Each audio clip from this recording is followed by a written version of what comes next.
Lagpas sa 1,000 individual ang nananatili pa rin sa mga evacuation centers sa Bacolor, Pampanga matapos sa mga pagbahas sa kanilang lugar bunsod ng habagat at bagyo. Si Denise Osorio sa detalye.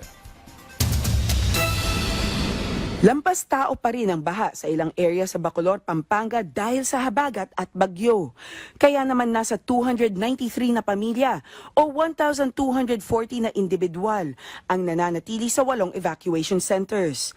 Mismong si DSWD Secretary Rex Gatchalian, DOTR Secretary Vince Dizon at Pampanga Governor Lilia Pineda ang bumisita sa Bacolor para mamigay ng tulong sa mga biktima ng kalamidad. Mahigit 615,000 na family food packs na ang nailabas ng DSWD. So ibig sabihin halos 615,000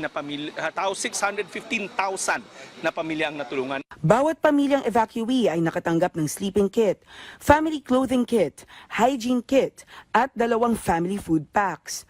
Si Wendy, taus-pusong nagpapasalamat sa pamahalaan para sa lahat ng tulong na ibinabahagi sa kanila. Abot second floor ang tubig baha sa bahay nila at wala silang naisalba kundi ang kanilang sarili. Maraming salamat po sa binigay niyong pati mga damit po lahat po. Kailangan po namin to dito. Lumubog po lahat, pati gamit namin po lumubog po lahat. Wala po kaming gamit na. Ayon kay Governor Pineda, sapat pa ang kakayahan ng probinsya pero hindi lang relief goods ang dapat paghandaan. Sa ngayon, ilang bagyo pa lang tayo, sapat pa, kaya pa namin.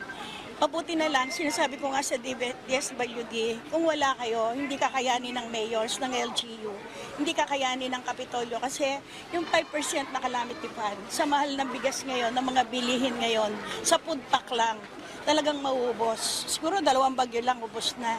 Pero hindi lang yun ang pinag-aandaan mo yung darating na sakit sa mga taong nalubugan. Ang Bacolor ang ikalawang pinakaapektadong bayan sa Pampanga, kasunod ng Macabebe.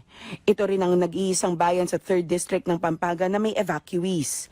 Kaugnay ng baha, nagpadala na ng show cause order ang DOTR sa NLEX Corporation para imbestigahan kung may kinalaman ang drainage ng North Luzon Expressway sa paglala ng pagbaha.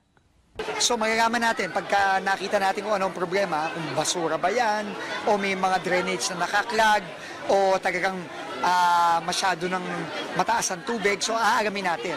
Denise Osorio, para sa Pambansang TV, sa Bagong Pilipinas.